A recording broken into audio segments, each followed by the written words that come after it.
Father everlasting, the all-creating one, God Almighty. Through your Holy Spirit, conceiving Christ the Son, Jesus our Savior. I believe in God our Father, I believe in Christ the Son, I believe in the Holy Spirit, our God is three in one. I believe in a resurrection, that we will rise again, for I believe in the name of Jesus.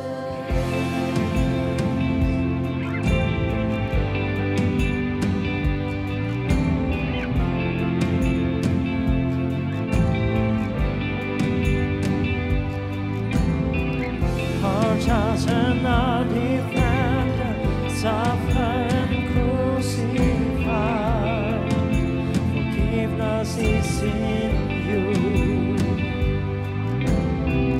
Descended into darkness, you rose in glorious light, forever seated high. I believe in God our Father, I believe in Christ the Son, I believe in the Holy Spirit, our God is three in one. I believe in the resurrection, that we will rise again, for I believe in the name of Jesus. I believe in you. I believe you rose again. I believe that Jesus Christ is Lord.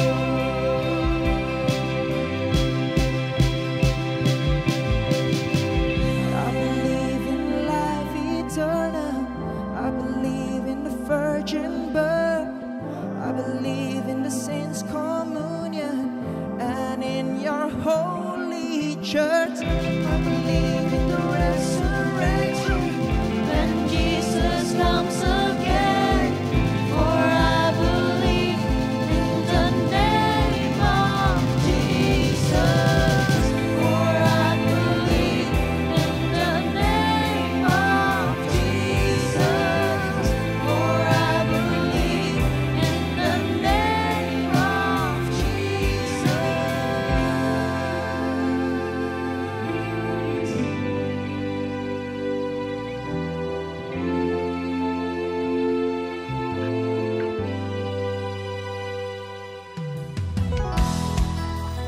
Semuanya saya bersuka kita berikan sorak-sorai kemuliaan bagi Tuhan. Hey!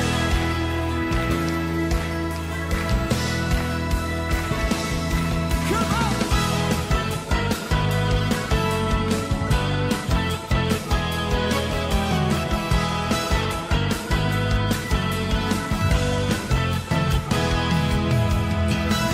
Gerbangnya dengan pujian, bertepuk tangan, bersorak-sorai, katakan, mari bersama melompat, luapkan ekspresimu, sebab ada kuasa dalam pujian. Amin. Mari bersama kita tanggalkan beban dosa yang merintangi.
Sama-sama di atas kepala.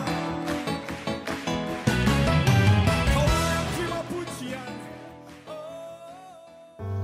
Rekan-rekan yang dikasihi oleh Tuhan Yesus Kristus, mari kita datang beribadah kepada Tuhan dengan meyakini bahwa pertolongan kita adalah di dalam nama Tuhan yang menjadikan langit dan bumi serta segala isinya, dan yang tidak pernah meninggalkan hasil perbuatan tangannya. Kiranya Allah Tritunggal, Allah Bapa, Putra, dan Roh Kudus menyertai ibadah kita dari awal hingga pada akhirnya. Amin. Selamat pagi teman-teman sekalian. Pada pagi hari ini saya mau mengajak kita semua untuk kembali masuk ke dalam hadirat Tuhan. Kita mau menyerahkan segala pergumulan, permasalahan kita ke dalam tangan Tuhan.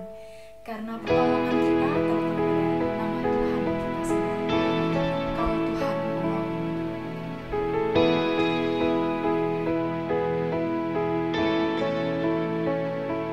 Kau Tuhan menolong dalam hidup. Ku percaya hanya kepadamu. Kau pegang tanganku dan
dalam hadirat-Mu ya Tuhan. Meskipun kami berada di rumah masing-masing Tuhan, tapi Tuhan yang berkati kami supaya kami dapat masuk ke dalam hadirat-Mu ya Tuhan. Dan Tuhan tolong berkati kebaktian ini dari awal hingga akhirnya ya Tuhan, supaya semuanya bisa berjalan dengan baik dengan segala keterbatasan yang ada ya Tuhan. Inilah doa kami ya Tuhan. Thank you Tuhan. Dalam nama Yesus kami sudah berdoa. Amin. Shalom teman-teman semua, bersyukur meskipun di tengah-tengah keadaan pandemi ini, di dalam keadaan apapun, kita boleh memiliki Tuhan yang luar biasa. A sovereign God, dan Allah yang baik itulah yang berkuasa atas seluruh hidup kita, berkuasa atas segala-galanya. Oleh karena itu dialah satu-satunya yang layak menerima puji dan sembah kita. Mari sama-sama katakan, pelukis cakrawala.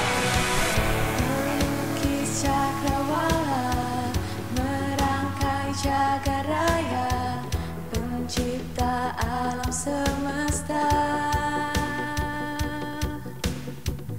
pemilik kehidupan yang sanggup menyelamatkan, dialah jalan kebenaran.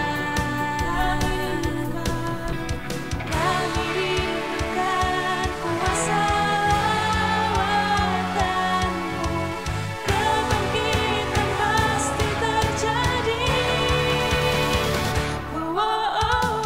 Datanglah dan bertahta, kuat dan berkuasa, saat hati bersatu, menaikkan pujian, belenggu dipatahkan, mujizat dinyatakan.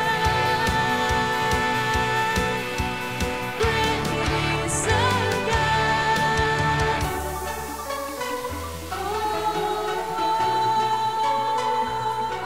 Our living God, our one and only living God. Let us give praise to Him. Pemilik kehidupan yang sanggup menyelamatkan, dialah jalan kebenaran. Kami rindukan Kami rindukan kuasa lawatan-Mu, kebangkitan pasti terjadi. Datanglah dan bertahta, kuat dan berkuasa, saat hati bersatu, menaikkan pujian, belenggu dipatahkan, mujizat dinyatakan. Great is our God. Great are You, Lord.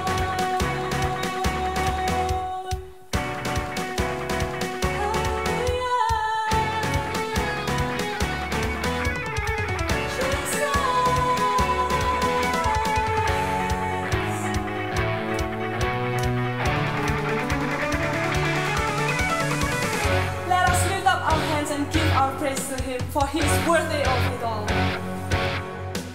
Kami rindukan kuasa lawatan-Mu, kebangkitan pasti terjadi. Datanglah dan bertahta, kuat dan berkuasa, saat hati bersatu, menaikkan pujian, belenggu dipatahkan, mujizat dinyatakan. Great is our God. Beri sorak-sorai kemuliaan bagi Tuhan. Teman-teman, kasih Tuhan itu begitu besar, rela berkorban, bahkan rela mati bagi setiap kita. Maka pada saat ini sudah waktunya bagi kita untuk mendengarkan firman Tuhan. Mari kita mau siapkan hati dan pikiran kita untuk mendengarkan apa yang Tuhan ingin katakan kepada kita. Besar mulia kasih-Mu. Besar mulia kasih-Mu, Kau korbankan hidupmu,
Baik, kita akan bersama-sama mendengarkan kebenaran firman Tuhan pada saat ini. Kiranya Tuhan menolong kita untuk memahaminya.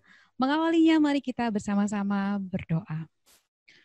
Tuhan Yesus, kami bersyukur Tuhan baik karena terus memberikan kesempatan kepada kami untuk memperhatikan kebenaran firman-Mu, belajar memahaminya, dan melakukannya. Tuhan, tolong kami supaya sungguh-sungguh kebenaran firman-Mu bisa kami pahami dan kami terapkan dalam hidup kami. Dalam nama Tuhan Yesus kami berdoa dan bersyukur. Amin. Ya, sekali lagi shalom, selamat pagi. Rekan-rekan sekalian, pada hari ini kita akan merenungkan kebenaran firman Tuhan dari kitab Wahyu. Dari kitab Wahyu berbicara tentang jemaat Tiatira. Mari kita memperhatikan Wahyu pasal yang kedua ayat 18 hingga yang ke-29. Saya akan membacakan sebagian dari bagian ini, kemudian kita akan mempelajarinya secara bertahap ya. Wahyu 2 ayat 18 hingga yang ke-29, demikian firman Tuhan. LAI memberikan judul kepada jemaat di Tiatira. Dan tuliskanlah kepada malaikat jemaat di Tiatira, inilah firman anak Allah yang matanya bagaikan nyala api dan kakinya bagaikan tembaga. Aku tahu segala pekerjaanmu, baik kasihmu maupun imanmu, baik pelayananmu maupun ketekunanmu. Aku tahu bahwa pekerjaanmu yang terakhir lebih banyak daripada yang pertama. Tetapi aku mencela engkau karena engkau membiarkan wanita Isabel yang menyebut dirinya nabiah mengajar dan menyesatkan hamba-hambaku supaya berbuat zina dan makan persembahan-persembahan berhala. Dan aku telah memberikan dia waktu untuk bertobat. Tetapi ia tidak mau bertobat dari zinanya. Lihatlah, aku akan melemparkan dia ke atas ranjang orang sakit dan mereka yang berbuat zina dengan dia akan kulemparkan ke dalam kesukaran besar, jika mereka tidak bertobat dari perbuatan-perbuatan perempuan itu. Dan anak-anaknya akan kumatikan, dan semua jemaat akan mengetahui bahwa akulah yang menguji batin dan hati orang. Dan bahwa aku akan membalaskan kepada kamu semua orang menurut perbuatannya. Tetapi kepada kamu, yaitu orang-orang lain di Tiatira yang tidak mengikuti ajaran itu dan tidak menyelidiki apa yang mereka sebut seluk-beluk iblis, kepada kamu, aku berkata, aku tidak mau menanggungkan beban lain kepadamu. Tetapi apa yang ada padamu, peganglah itu sampai aku datang. Dan barang siapa menang dan melakukan pekerjaanku sampai kesudahannya, kepadanya akan kukaruniakan kuasa atas bangsa-bangsa. Nah, hari ini perenungan firman Tuhan sampai kepada satu kondisi sebuah jemaat yang disebut sebagai jemaat Tiatira. Ini jemaat yang menarik karena jemaat ini mendapatkan pujian dari Tuhan, tapi juga mendapatkan celaan dari Tuhan. Nah, pernahkah kalian mendengar sebuah pepatah yang mengatakan demikian? Nila setitik merusak susu sebelanga. Ya, pasti beberapa di antara kalian tahu tentang pepatah ini. Tidak berbicara tentang berapa banyak nila yang mempengaruhi atau merusak susu dalam belanga, bukan bicara tentang jumlah. Tapi ini bicara tentang pengaruh ya. Pengaruh bahwa sesuatu yang sedikit itu mampu merusak sesuatu yang banyak gitu. Nah, maka ketika orang mendengarkan tentang pepatah ini tidak berbicara tentang siapa yang jadi nilainya, siapa ini yang orang yang baik-baik yang disebut susu, bukan bicara tentang itu. Ini bicara tentang apa sih dampak yang terjadi ketika sesuatu yang buruk itu dibiarkan. Maka komunitas itu akan hancur dan akan menjadi rusak gitu ya. Nah, ini yang kemudian Tuhan lakukan kepada jemaat Tiatira. Dia tidak membiarkan ada sesuatu yang buruk terus bercokol di sana. Maka Tuhan bertindak, Tuhan menegur.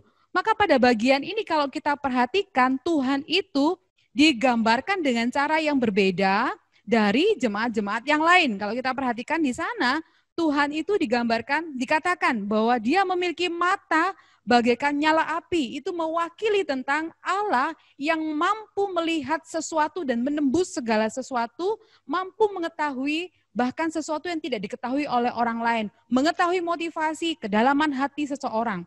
Dan kakinya dikatakan sebagai tembaga, sesuatu yang kuat. Artinya Tuhan itu sanggup melakukan sesuatu untuk merusakkan sesuatu yang jahat gitu ya.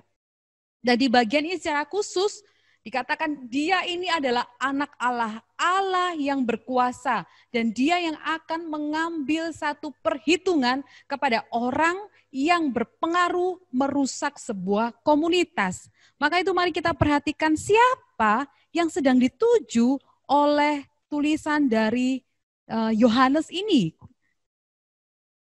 Mari kita perhatikan di bagian ini apa saja yang dikatakan. Yang pertama itu dikatakan Tuhan itu tahu gitu ya. Anak Allah ini tahu apa yang dia ketahui. Dia tahu bahwa jemaat itu penuh kasih gitu ya. Dia tahu mereka memiliki iman yang baik. Dia tahu pelayanannya, dia tahu ketekunannya. Tuhan juga tahu pekerjaannya itu semakin lama semakin baik, begitu, semakin banyak dikatakan. Tapi perhatikan, Tuhan tidak tergiur dengan imannya, Tuhan tidak tergiur tentang kasihnya, Tuhan tidak tergiur dengan berapa banyak pekerjaan baik yang sudah dikerjakan. Tuhan melihat ada sesuatu yang sedang tumbuh di dalam jemaat itu. Dan ini disebut sebagai, diwakili dengan sebuah gambaran wanita Isabel, begitu ya. Ini yang dicela Tuhan di ayat yang ke-20. Engkau membiarkan wanita Isabel yang menyebut dirinya nabiah, mengajar dan menyesatkan hamba-hambaku supaya berbuat zina dan makan persembahan-persembahan berhala. Nah, sepanjang sepengetahuan saya, Isabel itu hanya dipakai satu kali saja di Perjanjian Baru dan khususnya di bagian kitab Wahyu ini. Nah, kalian ingat siapa Isabel? Ya mungkin Isabel gitu ya. Nah, Isabel ini bukan Isabel gitu ya, bukan. Dia itu adalah mewakili sebuah kisah tentang seorang istri raja gitu ya. Di masa Perjanjian Lama. Istri dari siapakah Isabel ini? Ya, dia adalah istri dari Raja Israel yang bernama Ahab ya. Bernama Ahab dan dia adalah seorang yang mempunyai pengaruh yang cukup besar tapi buruk kepada suaminya ya. Mari kita memperhatikan siapa Isabel ini sehingga dia punya kesempatan disebutkan gitu ya di dalam kitab Perjanjian Baru khususnya di kitab Wahyu. Mari kita perhatikan kitab 1 Raja-Raja pasal yang ke-21 ya. Siapa Isabel ini? Kitab Raja-Raja 1 Raja-Raja pasal 21, mari kita memperhatikan ayat yang ke-25 ya. Kitab 1 Raja-Raja 21 ayat yang ke-25. Nah, saya bacakan bagi kita sekalian. 1 Raja-Raja 21 ayat 25, demikian firman Tuhan. Sesungguhnya tidak pernah ada seorang seperti Ahab yang memperbudak diri dengan melakukan apa yang jahat di mata Tuhan, karena ia telah dibujuk oleh Isabel istrinya. Saya lanjutkan ayat 26 ya, 1 Raja-Raja 21 ayat 26. Bahkan ia telah berlaku sangat keji dengan mengikuti berhala-berhala, tepat seperti yang dilakukan oleh orang Amori yang telah dihalau Tuhan dari depan orang Israel. Maka perhatikan, apa yang disimbolkan dengan nama Isabel ini? Dia itu adalah seorang yang pertama, seorang yang memiliki pengaruh yang kuat untuk memperdaya, bahkan seorang raja pun gitu ya, tunduk kepada pengaruhnya. Ya, dia memperdaya dikatakan. Kenapa dia itu memperdaya gitu ya? Dia memanipulasi kekuasaan raja. Bahkan dia sendiri punya kekuasaan yang mungkin setara dengan raja. Karena kalau dilihat dari sejarah, dia juga adalah seorang yang bisa mengeluarkan surat atas nama raja gitu ya. Dia orang yang punya pengaruh yang luar biasa besar. Nah, kisah yang melekat dengan Isabel ini adalah ketika Raja Ahab itu menginginkan sebuah kebun anggur milik Nabot ya. Raja mengatakan kebun anggur itu indah gitu. Lalu dia merasa ingin memilikinya. Pada zaman itu apa saja yang diinginkan raja tidak mungkin tidak didapatkan. Tapi khusus pada saat Raja Ahab menginginkan kebun anggur Nabot, nah Pak Nabotnya nggak mau kasih gitu ya. Sekalipun dia mau mengganti harganya, tapi Pak Nabotnya nggak mau kasih. Maka pulanglah Ahab ke rumahnya, ke istananya dengan wajah yang murung. Lalu diketahuilah oleh istrinya ini ya, Ibu Isabel ini ya. Ditanyakan ada apa? Ya, aku menginginkan kebun anggur Nabot tapi tidak dikasih. Ya, sedih. Loh, sudah raja tidak usah berduka. Saya yang akan mengurusnya. Perhatikan apa yang dia lakukan. Yang dia lakukan adalah dia kemudian mengumpulkan orang-orang yang jahat, lalu menuduh Nabot melakukan sebuah kesalahan dalam sebuah sidang bersama masyarakat, dan akhirnya Nabot itu dihukum sehingga dia bisa mendapatkan kebun anggurnya. Betapa liciknya dia.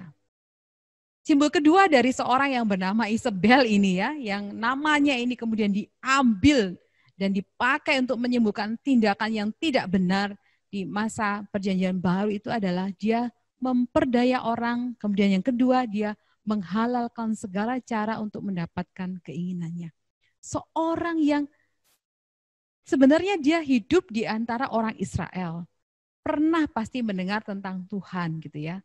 Tapi bahkan orang yang bernama Ahab ini, seorang raja Israel, sendiri bisa tunduk kepada dia atas pengaruhnya yang buruk. Dan yang ketiga, apa yang kita pelajari dari seorang yang bernama Isabel adalah seorang yang memiliki iman yang mendua hati, gitu ya. Dia adalah orang yang sekalipun di Israel itu ada bait Allah, dia pun mendirikan kuil-kuil yang untuk Nabi Asyera, Nabi Baal, dan melakukan penyembahan di sana. Nah, penyembahan ini kemudian diikuti bukan hanya oleh Ahab, tapi juga oleh masyarakat Israel.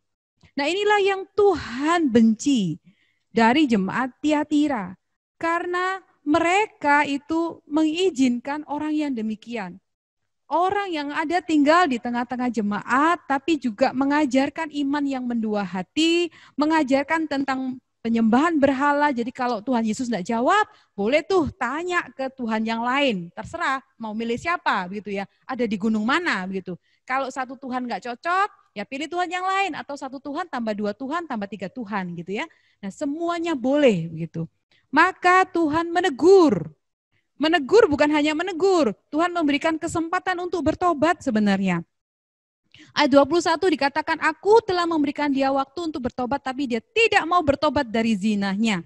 Nah, perbuatan zina ini memiliki dua makna. Satu adalah tidak setia kepada Tuhan dan menyembah kepada ilah yang lain. Yang kedua adalah perbuatan zina secara fisik, artinya dia menghalalkan segala hal yang buruk, perilaku yang buruk sebagai sebuah persembahan kepada Tuhan. Karena pada zaman perjanjian lama diakui bahwa diizinkan sebuah tindakan tidur dengan orang lain yang bukan suami atau istrinya sebagai sebuah penyembahan kepada ilah tertentu. Nah, tapi ini tidak benar di hadapan Tuhan. Maka Tuhan menegurnya, dan akhirnya bukan hanya menegur, Tuhan menghukumnya. Dikatakan dia dilemparkan ke ranjang orang sakit, bahkan orang-orang yang terlibat dengan dia pun dilemparkan pada kesukaran besar. Nah, mari kita simpulkan apa yang kita pelajari. Yang kita pelajari tentang Allah adalah satu, bahwa Tuhan itu tidak menutup mata terhadap perkembangan sebuah jemaat. Tuhan tidak membiarkan kejahatan dan kesalahan akan terjadi terus-menerus. Ada waktunya Tuhan akan menghancurkan seseorang atau sesuatu yang membuat jemaat itu akhirnya terpengaruh melakukan sesuatu yang tidak baik.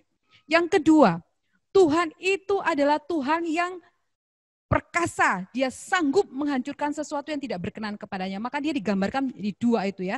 Satu, punya mata yang bersinar seperti api. Dua, punya kaki yang seperti tembaga. Allah yang maha tahu, Allah yang bersikap tegas. Jadi apa yang harus saya lakukan sebagai seorang remaja? Yang pertama, mari kita mengembangkan kehidupan yang memberikan pengaruh yang baik. Jangan kita jadi nila di susu yang sebelanga. Tapi jadilah pribadi yang menambahkan rasa yang baik di tengah susu itu. Mungkin jadi creamernya kah? Atau jadi yang lain kah? Tapi beri teladan yang baik. Karena itu yang Tuhan sedang garis bawahi tentang wanita Isabel. Karena dia menyesatkan.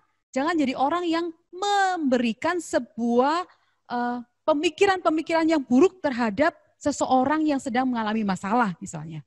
Atau menjatuhkan seorang yang sudah merasa minder tentang dirinya. Atau menjadi seorang yang kepingin melakukan sesuatu demi mendapatkan perhatian bagi dirinya sendiri. No, ya. Beri teladan yang baik. Yang kedua, memberi motivasi. Isabel tidak memberi motivasi kepada suaminya Ahab, justru dia mendukung keinginan Ahab yang merugikan dari seorang yang bernama Nabot. Nah, kita tidak begitu. kita tinggal dalam sebuah jemaat yang sudah bertumbuh baik dan Tuhan mengetahuinya. Maka mari, tidak ada sebuah jemaat yang sempurna, tidak ada. Pasti ada di dalam sebuah komunitas itu, kadang-kala kita berselisih, kadang tidak enakan. Lalu ada seorang teman yang mungkin kita tahu, dia dari dulu sekolah minggu sama saya, dia teman saya di sekolah juga, tapi sekarang waktu dia sudah di remaja, di youth gini, wah dia sekarang itu berteman sama orang lain, tidak enak, dan segala macam. Apa yang harus kita lakukan? Mari kita belajar bukan menjadi seorang yang kemudian patah hati, patah semangat, jadi orang yang kemudian menutup diri dan merasa kecewa, tapi justru kita menjadi seorang yang memberi motivasi. Motivasi kepada siapa? Pertama-tama kepada diri sendiri. Lalu mencoba untuk menjalin relasi dengan orang lain, dan kemudian kita memberikan satu dorongan semangat bagi orang itu, dan kita bertumbuh melaluinya. Tidak ada sebuah komunitas yang tidak punya masalah, tapi jangan sampai kita yang menjadi masalah di dalamnya. Kiranya Tuhan menolong kita, Tuhan menguatkan kita untuk memberikan pengaruh yang baik, memberikan teladan yang baik, memberikan motivasi yang baik, dan Tuhan itu memberikan janji kepada kita. Barang siapa menang, gitu ya, ia akan kukaruniakan kuasa, artinya kemampuan untuk dia bisa menjadi pengaruh bagi bangsa-bangsa. Kiranya Tuhan menolong kita, mari kita tunduk kepala, kita berdoa. Bapa, kami memuji Engkau, Allah yang tidak pernah berhenti mengingatkan kami, Allah yang paling tahu apa yang tersimpan dalam hati kami, Allah yang paling tahu segala kelemahan kami. Kebenaran firman Tuhan sekali lagi mengingatkan kepada kami, tidak ada sebuah kehidupan yang sempurna, tapi ada Tuhan yang maha sempurna yang meneliti hidup kami, sehingga Tuhan ingin supaya kami menjaga diri kami, tidak menjadi pengaruh yang buruk di dalam komunitas di mana Tuhan menempatkan kami, baik di tengah keluarga, di tengah gereja, ataupun juga di tengah sekolah, ataupun lingkungan bermain manapun yang di sana Tuhan tempatkan kami. Jadikan kami remaja-remaja yang boleh memberikan pengaruh yang positif, memberikan teladan yang baik, memberikan motivasi kepada mereka yang membutuhkannya. Kiranya nama Tuhan dipermuliakan melalui hidup kami. Di dalam nama Yesus kami berdoa. Amin. Terima kasih untuk Ibu Liona yang sudah menyampaikan kebenaran firman Tuhan hari ini. Kiranya Tuhan Yesus Kristus yang boleh memberkati pelayanan Ibu Liona dimanapun Ibu Liona berada. Dan pada saat ini teman-teman, kita akan menaikkan pokok doa kita ke hadapan Tuhan. Mari kita menyatukan hati kita menenangkan pikiran kita bersatu di dalam doa. Kita berdoa. Allah Bapa kami yang berada di sorga, kami menaikkan ungkapan syukur kami ketika Tuhan menyediakan waktu bagi kami untuk kami boleh bersekutu bersama dengan Tuhan, meskipun keadaannya berbeda, meskipun saat ini kami masih dengan konteks online service, tapi kami percaya Tuhan, kehadiran Tuhan tidak pernah luput dalam kehidupan kami. Dan pada saat ini Tuhan, Engkau memberikan kami waktu juga untuk kami bisa menaikkan harapan kami, menaikkan doa kami ke hadapan Tuhan. Untuk itu Tuhan, kiranya Engkau memberikan kami belas kasihan-Mu untuk kami bisa didengarkan doanya. Dan kami bersyukur Tuhan, Engkau Allah yang menepati janji-Mu tepat pada waktunya. Dan pada saat ini Tuhan, kami datang berdoa kepada Engkau, kami memohon belas kasihan-Mu Tuhan untuk teman-teman kami yang sakit. Kami berdoa Tuhan dimanapun mereka berada sekarang, sakit apapun Tuhan yang sedang diderita sekarang, kami memohon lawatan Tuhan atas kehidupan mereka. Engkau yang memberkati Tuhan kehidupan mereka, Engkau yang memberkati makanan, minuman, obat-obatan, tenaga medis yang bekerja untuk memulihkan kesehatannya. Engkau yang boleh memberkati Tuhan, sehingga dari sarana apapun itu Tuhan yang boleh jamah dan kesehatan teman-teman kami boleh kembali pulih. Dan kami berdoa Tuhan untuk setiap keluarga yang mendukung, untuk teman-teman, untuk lingkungan, Engkau berikan support system yang baik Tuhan, sehingga siapapun yang berada di sekitar teman-teman kami yang sedang sakit, mereka merasa ada yang mendukung mereka, teman-teman mereka, keluarga mereka menjadi orang-orang yang sangat suportif. Bapa, pada saat ini juga kami datang berdoa kepada Engkau, mau menyerahkan Tuhan untuk teman-teman kami yang sudah mulai masuk sekolah, yang sudah mulai masuk kuliah, meskipun secara online. Kami berdoa kepada Engkau, berikan mereka kegigihan untuk mereka tetap bisa beradaptasi dengan konteks yang baru. Biarkan Tuhan meskipun online, pembelajaran online yang dilakukan, tetapi mereka juga tetap menunjukkan attitude yang baik untuk mereka mau belajar dengan sungguh-sungguh, mengerjakan tugas dengan sungguh-sungguh. Ini doa kami Tuhan kepada Engkau yang boleh memberkati seluruh kehidupan kami, dimanapun kami berada, apapun yang kami kerjakan. Kiranya Tuhan Engkau ingatkan kami untuk terus hidup kudus, hidup takut akan Tuhan, dimanapun kami berada. Doa kami Tuhan, di dalam nama Tuhan Yesus kami berdoa. Amin. Teman-teman sekalian, mari kita bersama-sama dengan seluruh orang percaya di muka bumi ini, di segala tempat, di segala zaman, kita akan mengakui pengakuan iman kita dengan pengakuan iman rasuli. Aku percaya kepada Allah, Bapa yang Maha Kuasa, Halik langit dan bumi, dan kepada Yesus Kristus, anaknya yang tunggal Tuhan kita, yang dikandung dari Roh Kudus, lahir dari anak darah Maria, yang menderita sengsara di bawah pemerintahan Pontius Pilatus, disalibkan, mati dan dikuburkan, turun ke dalam kerajaan maut. Pada hari yang ketiga, bangkit pula dari antara orang mati, naik ke sorga, duduk di sebelah kanan Allah, Bapa yang Maha Kuasa. Dan dari sana ia akan datang untuk menghakimi orang yang hidup dan yang mati. Aku percaya kepada Roh Kudus, gereja yang kudus dan am, persekutuan orang kudus, pengampunan dosa, kebangkitan tubuh, dan hidup yang kekal. Amin.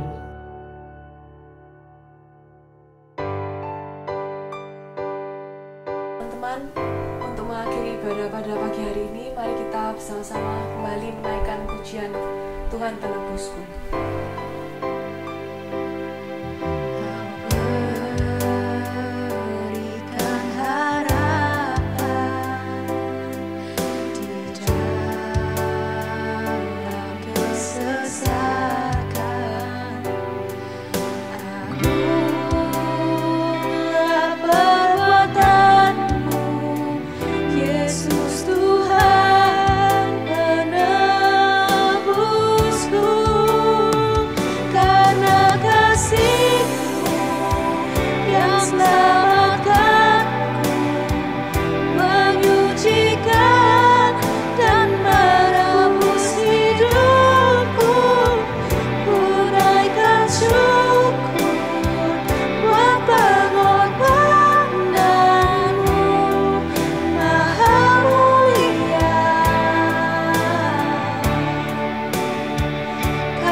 Rekan-rekan yang dikasihi oleh Tuhan Yesus Kristus, kita akan mengakhiri ibadah kita pada saat ini. Saya mengajak kita untuk bangkit berdiri bersama-sama dan kita mengarahkan hati kepada Tuhan dan bersama-sama menerima berkat daripada Tuhan.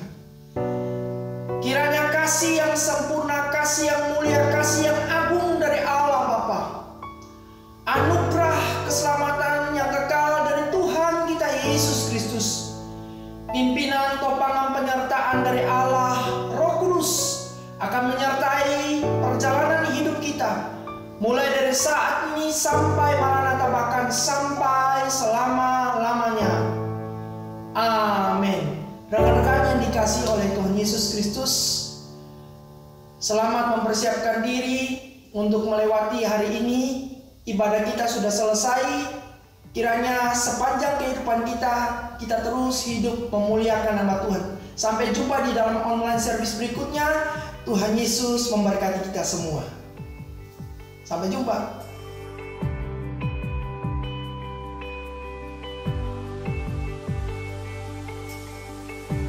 Dalam kesesakanku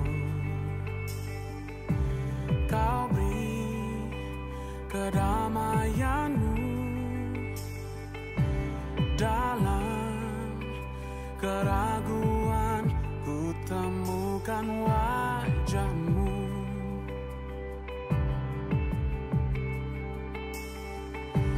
Karena pengorbanan-Mu, Kau jadikanku baru. Sungguh ku terkagum, amanku di dalam-Mu, Yesus.